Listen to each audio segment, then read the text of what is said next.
You have several ways to actually enter a formula into a cell. 1. Enter the formula directly into a cell. Simply click a cell, begin typing your formula, and then press the Enter key on your keyboard.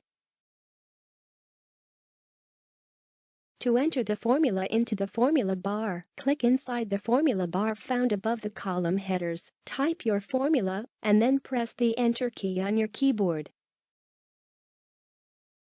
3. Enter the formula using the mouse. If your formula involves cell references, you can use the mouse to help reduce the amount of typing you need to do. For instance, instead of typing equals A1 plus B1, you can type the equal symbol. Use your mouse to click cell A1, type the plus symbol, use the mouse to click cell B1, and then press the Enter key.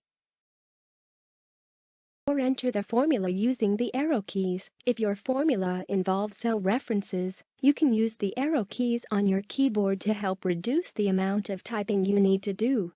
For instance, instead of typing equals A1 plus B1, you can type the equal symbol. Use the arrow keys on your keyboard to move the cursor to cell A1. Type the plus symbol. Use the arrow keys on your keyboard to move the cursor to cell B1, and then press the Enter key.